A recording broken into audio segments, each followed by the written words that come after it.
Welcome, everyone. This is the last session of our virtual forum, Conversations with the C-Suite. If you've missed anything, we'll be posting all of our sessions on our WACA YouTube channel in about a week or so, so please check back. We've had a thrilling week. Today's session, the last one, like I mentioned, is the future of work and talent. My name is Liz Brailsford. I'm the World Affairs Councils of America Chief Operating Officer. And I am thrilled to introduce two female CEOs, something that we don't have enough of in the world, and they will present today's fireside chat.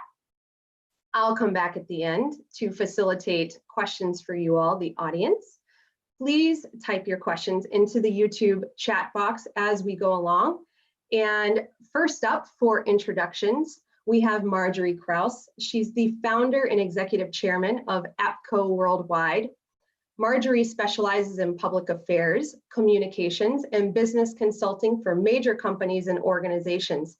And based on that, founded Apco in 1984 and transformed it from a company with one small Washington office to a multinational consulting firm in major cities throughout the Americas, Europe, the Middle East, Africa, and Asia.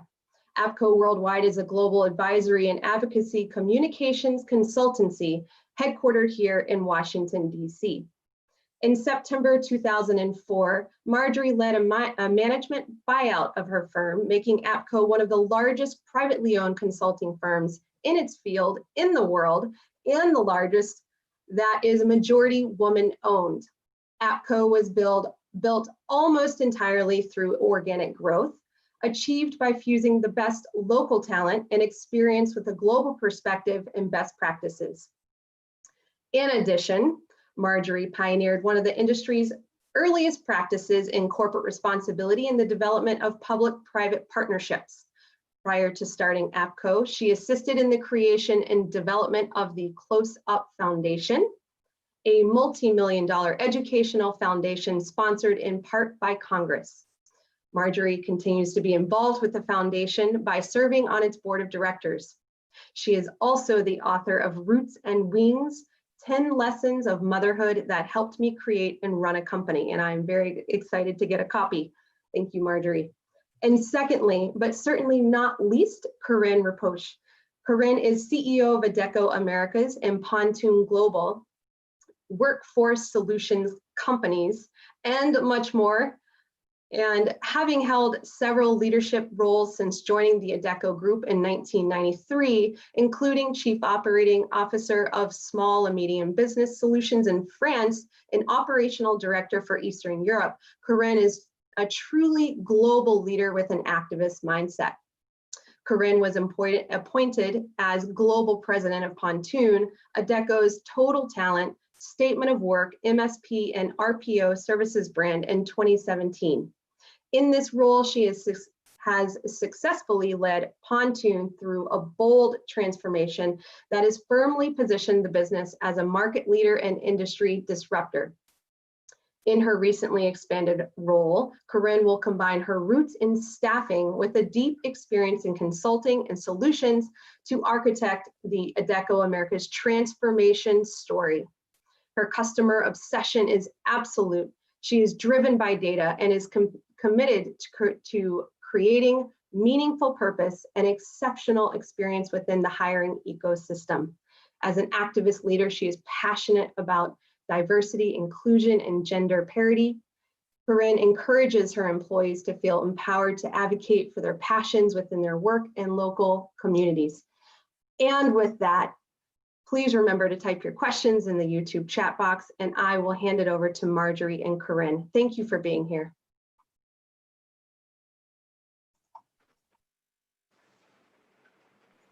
The hazard of the day, I was muted.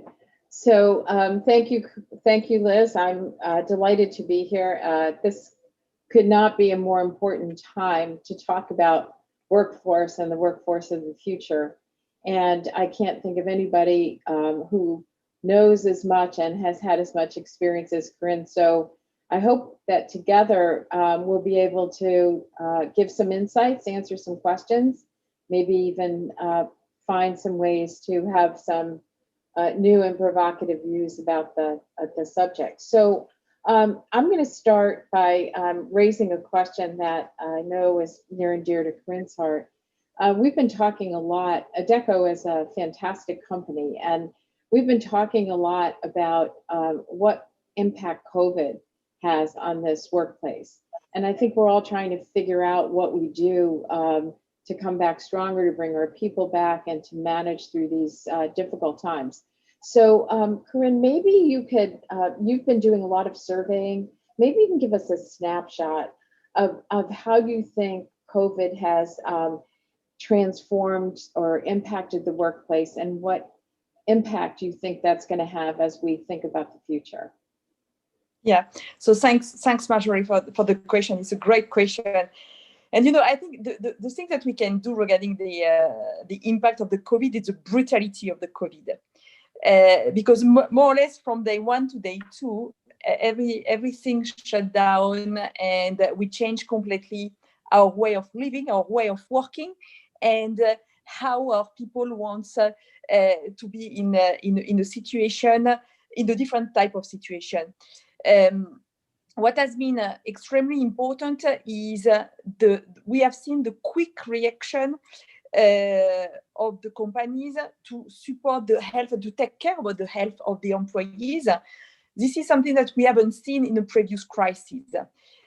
So meaning here, from when you move from 4% unemployment rate to more or less 14%, it's meaning that you have to look at that in a way where it's much more important to look at how you can help upskill, reskill the people when they are, let's say, down, and how you can, after that, try to support them to find another job, and how this will impact the future of thousands of families in the US or outside of the US as well. What we have seen as well is, I would like to say, it's nearly a V-shaped crisis, because we went down extremely quickly, and we restarted starting from May, June, let's say beginning of June, and we are growing month after month, and we can see that we are now more or less at 9% unemployment rate, and we can see that every single week we are gaining people back at work, which is also an important point. And the fourth point that I want to I can raise here is usually in our job, I've been in that at the Adecco group for more than 20 years, 25 years even, and everywhere in the world, how business is extremely connected with the GDP growth. And this year is not the case. We can see that we have in the US, we have GDP at minus 10% around, and we in most of our industries, we will be back at pre-COVID situation by the end of the year, or beginning of Q1 or beginning of Q2 next year. So when we think about pre-COVID versus coming back, there's the number side of it. Well, how many jobs will there be? But I think there's also, what I've observed is what kind of jobs are they going to be, and how do we prepare for that? And I don't know how you feel about this. I know that Adecco has done some research on this, but I'm concerned that the people who were the hardest hit by COVID are disproportionately women, and that a lot of the work that we've done to get gender parity might be impacted because of the jobs that come back are more difficult to upscale, or if in fact COVID is around for a while, the burden of balancing work and home and the multiple jobs that women have, men have them too, but women seem to be, have a little more responsibility at home. Is this going to set women back? Is this going to put women in a situation in the workforce where we're going to have to work hard again to try to get more toward gender parity. What do you see?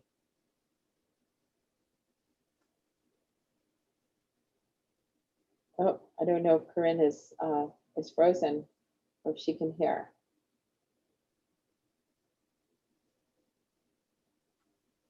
Well, I'll just continue until she can join us or rejoin us again.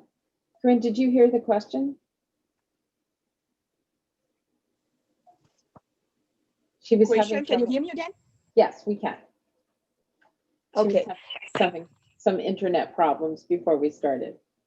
Yeah, okay. So I heard the question. So I think unfortunately, you are right.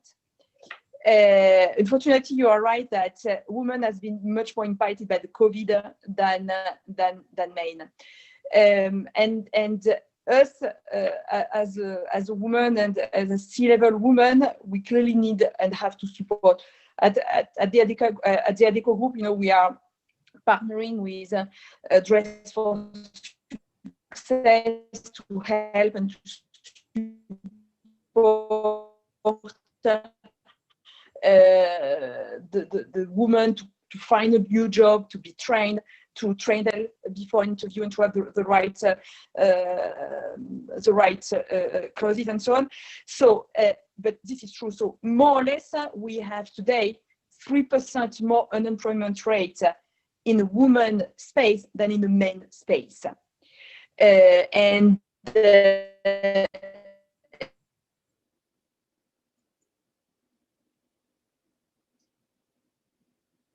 Well, I know we're having trouble hearing Corinne. Corinne, maybe it would be better if you dial back in. That, the only thing that we can see as well is that most of the job that we have lost in the US, but also outside of the US.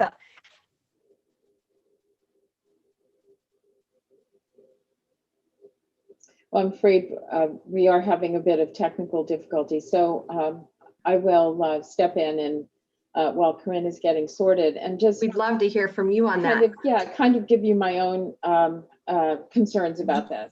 I think that a lot of what I've heard from other CEOs, and I've been on a number of calls with CEOs during this time. Can you hear me? Yes. Can you hear me or not? Yes, we can. We'll come back in 1 second, Corinne, but we can hear you now. So Liz, one of the things that I've been hearing is that because of the stress on a lot of these women, they're rethinking whether, even if their job comes back full-time, whether they can actually take it on full-time, and until everybody's back in school and things are a little more back to normal. And so a big part of my concern is, how flexible can employers be? And I know from our point of view, we're taking steps to make sure that we have the maximum flexibility we can. We are creating situations where people, there's not a defined 9 to 5 time anyway in consulting, but that we're more flexible about, and we're global. So people coming on at night after their kids are asleep, or trying to observe some time during the day when they don't have to be on all the time is normally very helpful. And then we are also exploring the question about whether, if some of our offices are open, and we are open in certain parts of the world and things are almost back to normal, and China is a good example, and certainly somewhat in the Middle East, we are open as the regulatory system allows, and now throughout Europe, it's more of a hybrid, but in the US is probably the furthest behind. So what we're exploring is maybe using some of our office space for people who have trouble working from home because of space or other considerations, of having people come in socially distance and scheduling in advance, but also maybe making some childcare arrangements so that you can take a pod of kids and a pod of the same people, and maybe like they are in schools, creating these bubbles. Of creating bubbles for people who really need to work at the office, and see how we can help. Because I think unless we go out of our way as employers to try to accommodate during this time, we're going to lose some very valuable people in the workforce, and I think it will especially hit women. And so I've been very focused on this because I I feel, as a majority women-owned business, but also we have some fantastic women employees as well as men, and I just want to make sure that there's kind of equity and equality in the workplace. I think that's very prudent and a great idea. I hope that the same ideas in compassion and empathy that you've just described really are common viewpoints, but also that they are distributed, or other companies that might not be as large as yours may feel that as well. And I hope so. And Corinne, we'd love to hear from you on what you think about this, and not to get too far away from the first question. And Marjorie, you might want to pose that again to Corinne. But an interesting piece of that is, and I'd love to get your thoughts on that from both of you, is when we start to go back to work for these global companies, and both of you have locations all over the world, because every country has its own culture and what it's dealing with in the world of COVID. Some countries are going back to work, yet not going back to school, or going back to school and not going back to work. And with global traveling, and with employees that report to different offices in different locations, once that starts again, what does that look like if there are varying degrees of being open and teleworking and traveling? Well, again, how do you deal with that? Well, for us, it really isn't as difficult as you make it sound, because I think whether people are working from home or work, it really doesn't matter. And if you're global time zones, you're kind of used to this. In fact, we had a very easy pivot from where we were in a normal environment to being more virtual, because I think globally we might have been the second or third users of Zoom years ago. So, it wasn't that hard to pivot. So I think it's a matter of just having flexibility, and the rules in every country are different, so you have to have flexibility. And as long as you have a checklist of the things that are definitely things that you will not forego for the health and well-being of your people, I think you can leave the rest to some flexibility at the local level. So technology has really saved us. Yes, it really has saved us. So Corinne, while we have you, we want to give you a chance here. Yeah, sorry, I'm so sorry. The network is terrible. So yes, what you said, Marjorie, is true. So I can see a lot of our clients, but us as well, really working on the flexibility and how we can flex hour for the woman, how we can help as well on the well-being, because we can see that on top of what they are doing, they're also to take care of the kids. Homeschooling is really, it's really difficult, because a lot of parents are saying that they are not teacher, and they discovered during the COVID time that teacher is an important role, and it's not easy every day. So we have also some lot of initiatives on how we can make their life easier, and how we can support the family to be together, and to continue to have the productivity that we need to have. What we have seen during the COVID is globally, our productivity remained the same, and even in some cases became even better. For me, it's an important point, because the fact that we have other challenge, but when we address properly the challenges, we can see that we can continue to have our companies, making progress, working differently, but having good result as well. One of the interesting things that I heard the other day is I've been a person that's been an advocate for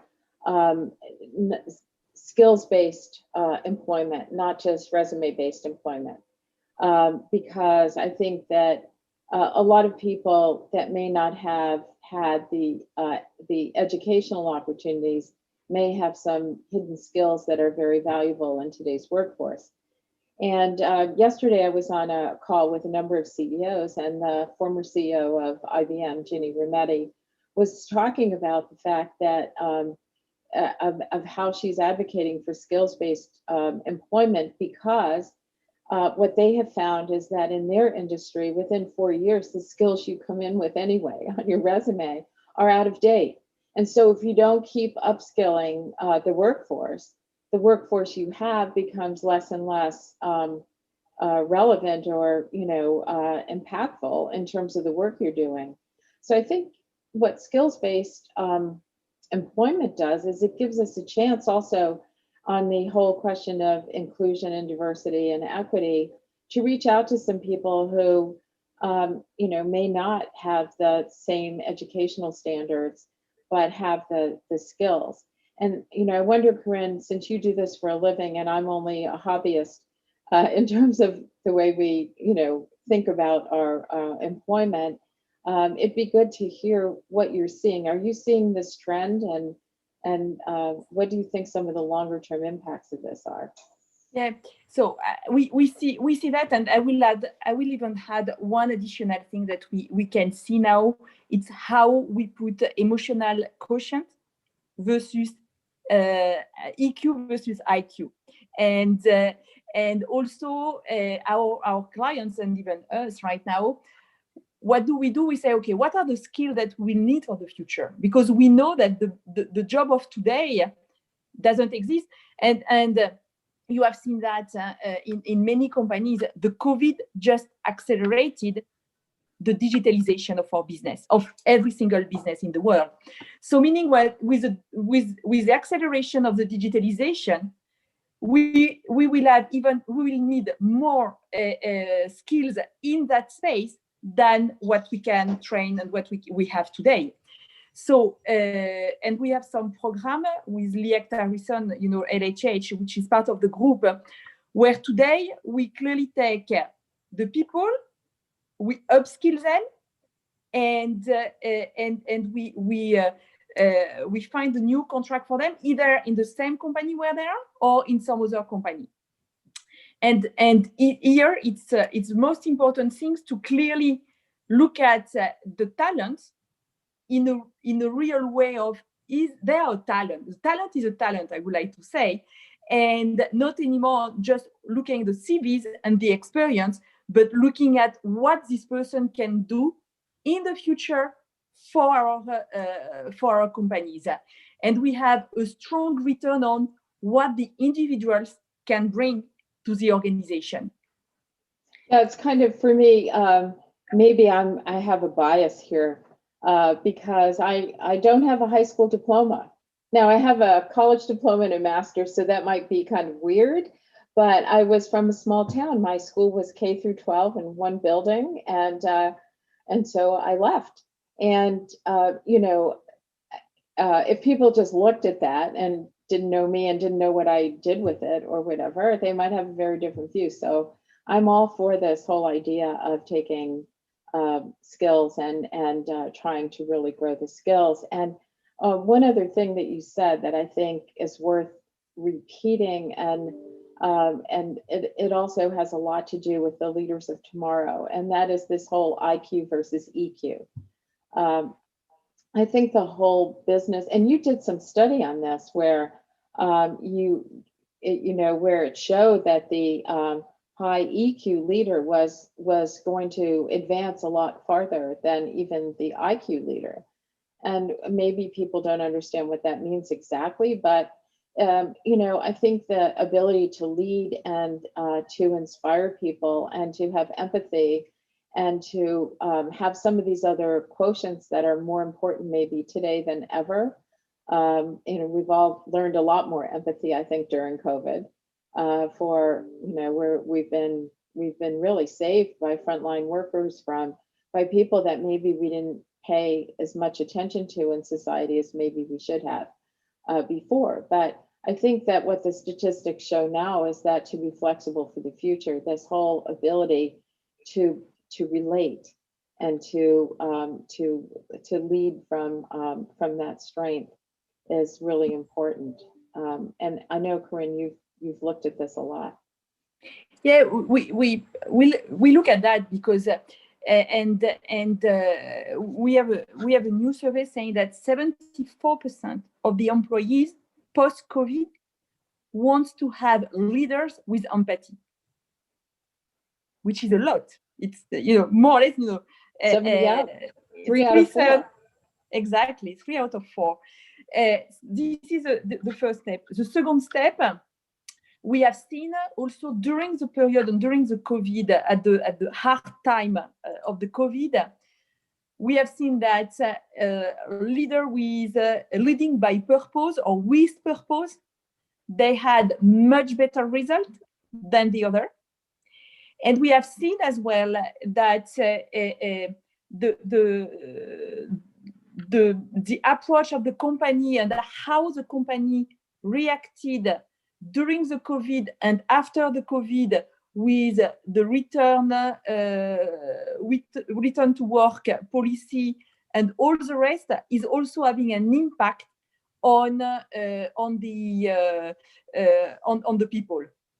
And we can see as well that more than 8% of our employees today, or the employees today, feel even more responsible before than the pandemic. This has increased the responsibility of the accountability of the employees within the company when their leader led them by purpose. It's interesting you mentioned that, because just this morning, I was reading Alan Murray's column. Alan Murray's the president of Fortune, and he is constantly talking to CEOs. And he announced this morning that he had just seen a survey of 17,000 Americans. And I'm just looking, nearly 70% of Americans want CEOs to be able to take a stand on important issues. And they, that this is something important to them. And we also, in Apco, we have done over the years our own research on what constitutes a champion brand. And one of the things that defines the maybe good companies from the great companies is this whole idea of advocacy, not on a specific, not just general advocacy and not advocating, lobbying for themselves, but coming up with something that is aligned with the kind of business they're in, that is important to their stakeholders, and how they advocate for those stakeholders and create purpose for the organization. And I know everybody's familiar with the fact that over the last year that the Business Roundtable, others have come out with these statements of purpose. But I think in the many conversations I've had with other CEOs during this COVID time, I think the reality of the need to lead with purpose, I think people not only see the importance of it, but they also see the business case. And I think that employees are really looking to work for companies that demonstrate that they have this. And this gets back to your point, Corinne, about empathy, that people have this empathy for each other, for society, for how they lead. And so I think purpose will play a big role in the definition of how companies come back stronger. And if people have not been leading with purpose, I think they'll find that that they need to be thinking about it, and that there's a social risk associated with not doing anything. People think of social risk if you take a stand. Well, I think that it's going to go in the other direction, that companies that don't have that North Star or that purpose are going to find there's a lot of social risk in that. And just one way I've always thought about this my whole career is the business case for me is you can't have a successful company in a failed world. If you don't think beyond your company, you don't have people to buy your products, you don't have people to employ. And so we're in this together, whether we like it or not. If we're going to have a better world, it has to be everybody kind of oaring in the same direction. So I think that's a really important thing. Yeah, I agree. When we hire talent, very often now we have a question around the environment, the purpose of the company. What do we do for diversity and inclusion? I had my town hall 2 weeks ago, and before the pandemic, we had some question about diversity and inclusion and sustainability. Last week, let's say that 70% of the question were around that. How you as a leader, you will react to that. How you as a leader, you will take a position on the social situation. How you and it's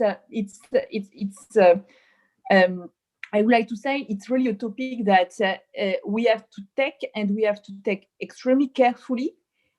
Because the Y generation has a specific approach on that, and we should know as well that in the next 5 years they will become C-level, and they will become more and more C-level, and they will change our way of thinking. They will change the way of thinking, but they will change also the fact that they will bring our company and the company to a different level on that discussion. You know, one of the things in your recent research that I found interesting is this question about whether we're at the end of a 9-to-5 job. I never knew a 9-to-5 job, but anyway, I know some people have them. But the question was more that people are going to look more at the end result rather than the hours put in. You know, how, and some people are much more efficient at doing that. What if you had a crystal ball and you're looking ahead? You know, we've been experimenting with all kinds of hybrid, and I think that some of us think that it's never going to go back to 100% of people working in the office for a lot of different reasons. So, you know, how will we kind of sort through this? What are you hearing from people, from your clients about who are employing, about the willingness to have people work remotely rather than be tethered to an office, knowing some jobs just have to be done in the office? Yeah, no, we can see that it will be, we have a 50-50. We have 50% of the people who wants to continue. I mean, it's not 50-50.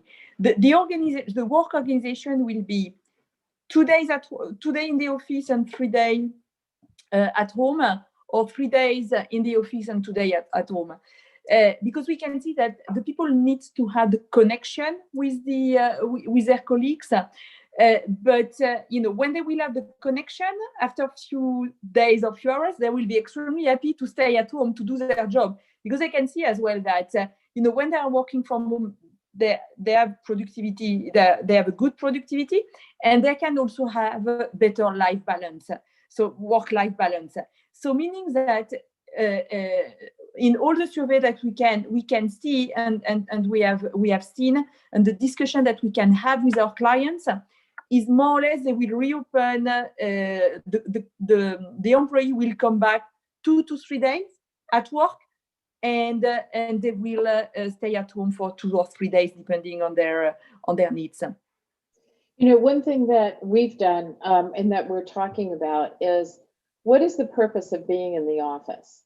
I totally agree that I'm a big advocate that we have to have offices. I'm not one that says, especially in our business, which requires a lot of intellectual interaction, and we do quite a lot online. But so what we've been talking about is not even how many days are in and how many days are out, but what do you do when you're in the office? What is the purpose of an office?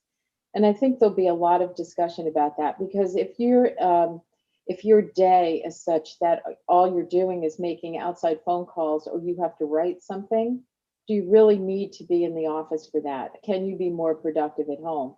But there are days when we brainstorm together, and we need the energy to play off each other, and we need that human interaction to elevate the solutions that we provide. There's an energy about being in the office that you can't recreate necessarily on Zoom or any other platform. And so we've been looking at not only the day commitment and the time commitment for hybrid working and what is required for what kind of thing, but also what is the purpose of an office? What kind of space do we need to facilitate this new way of working? And I think it's going to take a while for that to sort itself out, because we're not, you know, we have our own ideas, but they're not tested ideas. And We have a task force in our own company that's looking at this. And we've made sure it's intergenerational because old people like me, we're kind of set in our ways. We're used to working a certain way, and younger people, like the flexibility. So it's a question of, how do we balance those things? So it'll be interesting. I had a conversation a few days ago with somebody around the flexible workplace.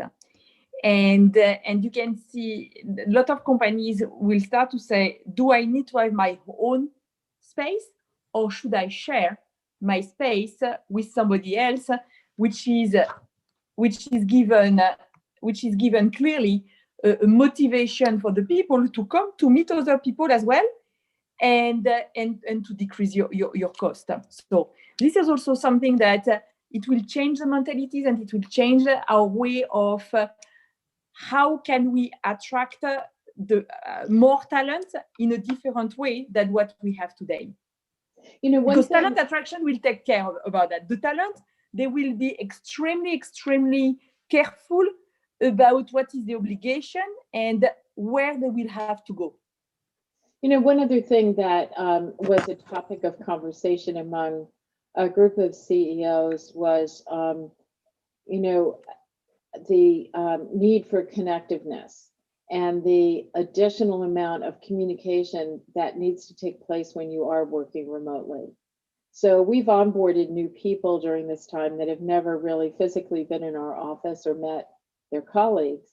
And the ability to keep the culture strong and to work together towards some common goals, it takes a lot more effort when you're remote. And I think that it's maybe not something a lot of companies have paid attention to, but somebody was describing to me yesterday how much more they're doing and how they're not going to stop doing that it's actually brought people a lot closer together.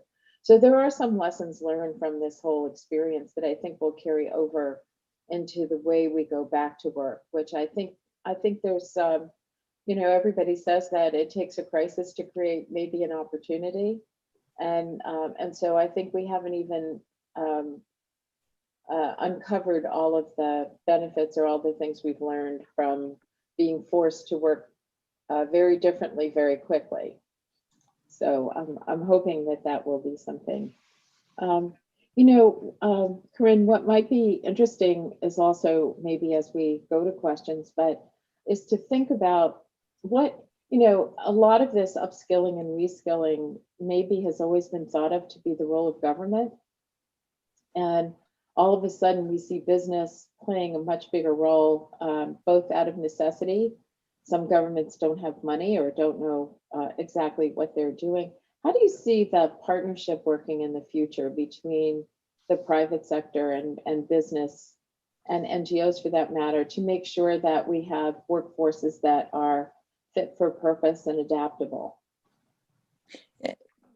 I strongly believe that the company will take this subject more and more because it's also for them a way to survive and to find their talent and to stop a bit the war of talent by having an increase of salary because we have shortage in terms of competencies that we need. So I mean, and you can and we can see that already. Yeah? We have a lot of training school organized by the company, created by the company. We have that in Europe a lot, where companies are creating their own school to be able to create their own skills, or to put together an industry and to create the skills. So in what I can see and what I am convinced is that what the government are doing now, they will probably do the minimum of what they can do, and after that the companies will take the other part, to have their own skills and their own school and to create their own talent pool. So Liz, we must have some questions because you've come back to join us. I have, and we do, and I'll just say you two are my heroes. I love listening to the two of you. I could probably do it for many hours more, so thank you so much for that. And it's really interesting too, because just to read a couple of the words that we've heard from two female leaders is connection, empathy, EQ, we're in this together, compassion, flexibility. I really wonder how this session would be different if we had done this with two male CEOs. But anyway, it's just an interesting thought. So thank you for your input. And actually, in a past life, I headed the international department at an international relocation firm in Minneapolis, Minnesota, Relocation Today. And we manage domestic and international relocation. And so it made me think about the future of work. A lot of that in the international relocation industry is really about talent management. And we talked about that a lot. What are your thoughts on, and both of you have locations all over the world. What are your thoughts on the future of global mobility, and not in terms of just travel back and forth, but actually relocating for secondment or assignments in another country? Is that going to return? What will your companies do? What are the trends that you're seeing with that? Well, I can start if you want. I think, well, first of all, I think that companies are going to look at travel differently. I think that there'll be a lot more prudent or restrictive, however you want to say it, and say, is this something we really have to do face-to-face versus other ways? I don't think it'll be the end of travel. I think there are some things where face-to-face, there's nothing more important than that and getting the real feel of the culture. But I do think it will be, it won't be as freewheeling maybe as it has been. But I do think that, I'm a big believer. I started life as a school teacher. So I'm a big believer in learning by doing. And from the very beginning, when Apco was much smaller and even didn't have the resources, we had exchanges and we had secondments, and we took young people early in their career and had them live in another person's house, even when we didn't have the money for hotels, and in another culture. And not only go to work with them, but also go to the theater, shop, get to know their colleagues in another place. And it became the cement of the organization. And those people came back much more worldly and much more conscious of how to help clients with a maybe bigger headspace, to be more sympathetic to or empathetic to people in another culture.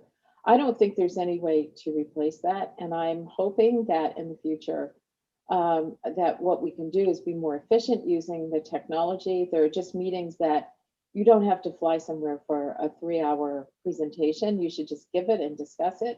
But there are other things that are much more maybe strategic where there's a need to really embed yourself. So I'm hoping that the hybrid part of the international work will continue in a way that allows people to have those person-to-person experiences. Yeah, I echo you, Marjorie, here. I mean, we will work differently, and we will not travel as we used to. We will use our time when we will decide to travel and to visit customer, or to organize event as well for our company.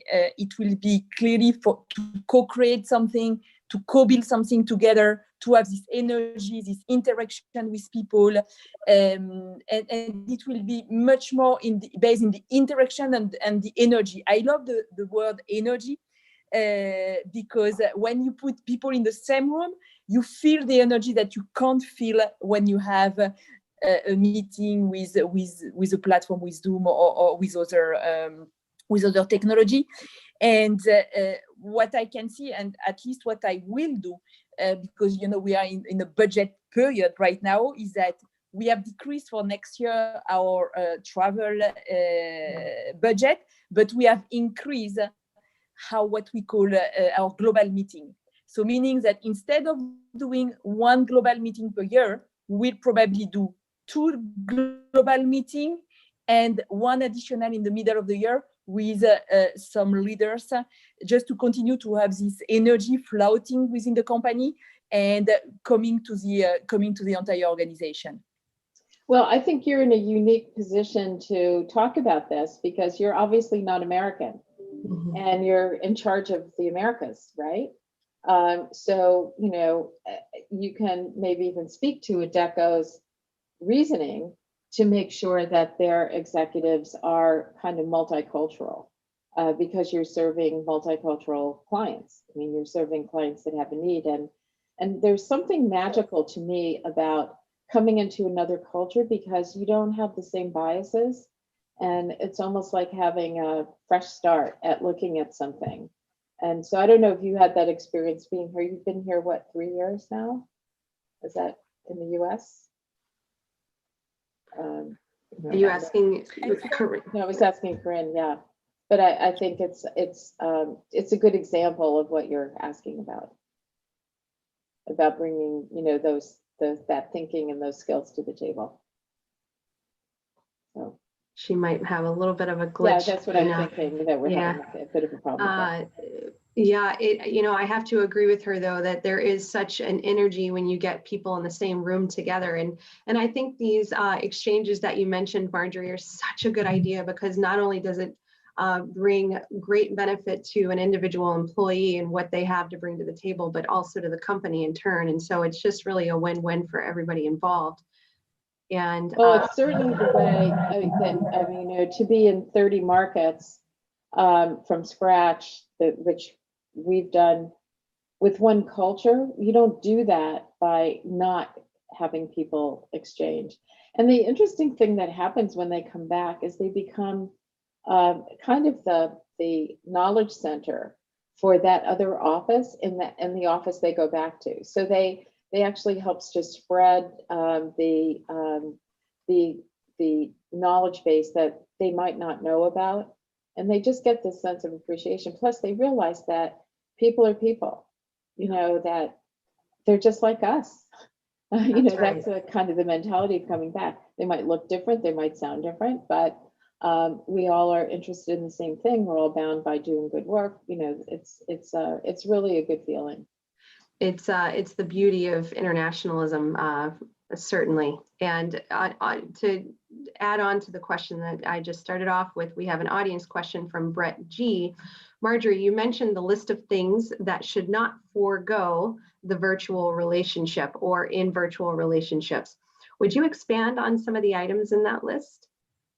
So the kind of things, you mean why we have to go in the office, or what we need to do virtually that doesn't change? I think he's asking what should not stop. Okay. Right. What should be in person? Right. And in person, virtually, right, for now. I think the whole human connection piece of this, whether you're in the office or whether you're trying to replicate it virtually, is to make sure that we don't get ourselves in a bubble, which can happen if you're in the office too. I mean, and I think the one thing that maybe this time has forced us to do is rely on other people more, which I think is a really good thing. And I think that those interconnections are essential, and I would put that at kind of the top of my list. I think the other part of, one of the other things I think that we've done is to make sure that you are clear in what you need people to do, and that it's understood, and that there's a way to pay attention to that. Because I think a lot of times, if you're just passing in the hall, or if you're giving an assignment, sometimes you're just giving a piece of something, and there's not the level of maybe total understanding. I think when you have to do things more virtually, you tend to be a little more thorough and keep on top of things in a way that maybe you couldn't. And so I think those kind of things are really important. But I also think, one of the things we spend a lot of time on is clarifying the rules of engagement, of making sure that you are cognizant that not everybody is working 24/7. Because it's very easy, if you're picking up your computer at night, to ping somebody who then is like all of a sudden, okay, and especially if it's your boss or somebody, to make sure they realize that that's just their convenience of sending it then, but you don't have to answer unless it's urgent. You don't have to jump to it at 11 o'clock at night just because you just got this text or email or WhatsApp or something. So I think having those rules of engagement is really important to keep people's sanity. And we've been encouraging people to build into their day some blocks of time to get up, walk around, do something, and not fill every single time slot. Which I am like the worst offender of this rule. And I keep telling my people that blank space doesn't, on my calendar, doesn't mean that every white space has to be filled. It's so true. Yeah.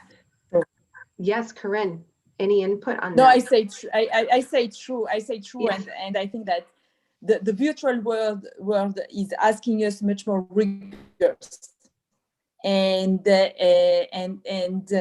we, yes, much more rigor than what we have today and what we had, sorry, in the past, and asking as well to have some focus time for us, because it's very, very easy within this virtual world to work from 24/7, as Marjorie said, and not to have any focus time for us, and to take the time to think and to lead our companies to success and to lead our people to success as well.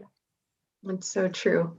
It's so true. And I'm going to go to another question from the audience. Most organizations and companies follow a specific way of adding employees. For example, obtaining a resume, cover letter, scheduling interviews. What is your idea of the ideal way to interact with prospective candidates that is more inclusive and individual centric? Corinne, do you want to start on that one? Please. I can start on that one if you want, or you can. Great. Do you want me to start? Please. Okay, sorry. I mean, the approach will change because the interaction will change, and the way of how do we source and where do we source the candidates are different. So meaning by including the technology within the recruitment cycle, you can have just having a word or just having a word matching between the resume and the job offer. So the technology for that is really offering a lot of opportunities to find at the beginning of the recruitment cycle a different way to engage with the candidates and to engage more in collaborative ways than in purely, CVs and interviews and assessment and everything that we know and we knew in the past, which is what I would like to say killing the IQ or the EQ than of the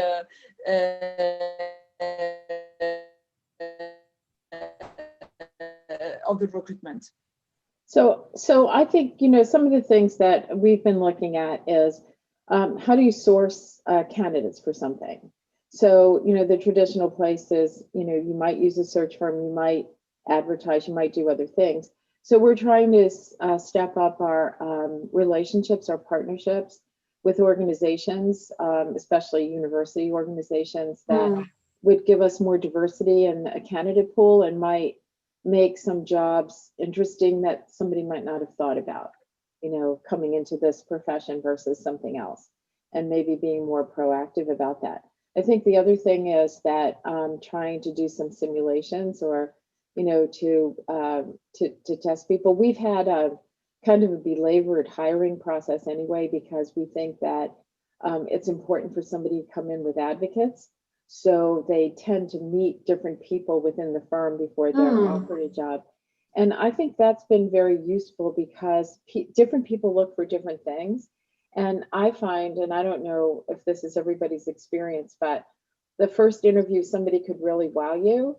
But then when you start to listen and have somebody else interviewing them and you're in the room, you learn different kinds of things and you get a sense for things. And if you at least have a diverse group of people interviewing a candidate, I think when you put that together, you're going to get a lot greater sense also of the EQ. And then I think there are just people who get very nervous. We had somebody come in and they were coming in to meet with me, and I could just tell that they were, I mean, I'm not exactly an intimidating person, but I guess by title. So they were like all not doing very well. And so I said, "Are you nervous?" And of course, I got an honest answer, and I said, "Okay, here's what we're going to do. We're going to start all over again. You're going to come in, you're going to sit down, and we're going to have a conversation." And it was so great. I might not have hired that person if we hadn't had that second round. And I think you just have to pay attention to different things and I'm never totally wowed by a resume. I've been fooled enough in my life. I've been working about 50 years, and sometimes the best resume people are not the people who succeed, and at least in this kind of a business. And so I think you just have to, it's a lot harder, but I think you have to push for that kind of sense of getting different perspectives on somebody. Yes, I would have to agree with you about the resume and the cover letter as well, that you never know how those things were crafted. So you really have to dig a little deeper on those. And we have Bill coming in right now. And so I will let him take it from here. Thank you very much. Thank you, ladies, very much for this conversation. You're ending on a very sensitive note for us because throughout this week, we've been operating with a slightly reduced staff. We're never very big. There are 4 of us in all now, and I would like to invite my interns to come back on as well. There's Soha Hirani and Veronica Joshi, who started with us this fall. But just before this long week, which has flown by, of conversations with the C-suite, our excellent director of communications left for another job, and I'm faced with replacing her in this strange period of maybe not knowing who the 5th person would be and who's going to be working remotely, and how the culture of a very small office will change under those circumstances. So I appreciate your addressing that topic and many more, Marjorie and Corinne. Now that my team is on here, as well as our new chairman, Glenn Kramer. And that transition happened all during COVID, and it has been nothing but excellent. But I want to say to Liz, our COO, and the 2 interns, something that they must know. This very complex virtual conference that has had 10 sessions over 5 days and included not just the dozen or so CEOs and founders and so forth, but that the teams around these people, it's been complex, and they have been working around the clock since we're down 1 staff to produce the communications, to deliver the logistics, and to make sure that we all look good. So I want to salute the team for their incredible efforts. This is a new initiative for WACA, and we have another conference coming up, which for that reason, I want to thank our audience who've joined us and to invite them back for what is our more traditional playground, the area of diplomacy and national security. Our annual conference in November will be all virtual this year, and it will run November 16 to 20. So please stay tuned for that. Last but not least, I want to thank our sponsors. That includes the 1918 Society, our Chairman's Giving Circle, as well as Johnson & Sterling, a financial company, and Wunderbar Together, who earlier this morning supported the conversation from Berlin with 2 very excellent speakers, Jens Hilgers and Thomas Howman, on the subject of innovation and entrepreneurship. Wunderbar Together is a program WACA has delivered over the past 2 years to promote transatlantic relations and specifically US-German ties. So that's it from me, Bill Clifford, President of the World Affairs Councils of America, and I would like to offer closing thoughts to Glenn Kramer, our chairman. Thank you, Bill. Thank you very much. So on behalf of the World Affairs Councils of America, I want to thank everyone who has joined us this week for our virtual C-suite conference. We've heard, as Bill said, from more than a dozen CEOs and executives from a variety of industries, from the US, from Europe, and from Qatar. These women and men have represented many different perspectives and are all leaders in their fields. The goal of this conference has been to highlight the many ways that businesses can and are addressing global challenges. I really believe that business can be a force for good in our world, as I think we have seen amply during this week. So I want to join Bill and Liz in thanking the executives who have joined us this week. Your contributions to our dialogue have been enlightening and really invaluable. And I want to thank our audiences, both those who have watched live and those who will watch replays of these various discussions in the days ahead. I also want to encourage, as Bill has done, everyone to join our national conference November 16th to the 20th. It is going to be a tremendously successful series of events. And I hope viewers who are affiliated with the World Affairs Council will continue to support your local chapter in your community. And lastly, I want to thank Bill, and I want to thank Liz, and I want to thank our interns for all of the work that you have done to make this event possible. It would not have been possible to pull this off without your tremendous hard work and dedication. So thank you very much. So as we close our conference, I just want to again thank everyone for participating and wish you a wonderful weekend. Thank you. Marjorie and Corinne, thank you so much for being here. It's been a great pleasure. Our Thank pleasure. you, everyone. Thank you. Thanks. Thank you, Glenn. Thank you. Thank you so much.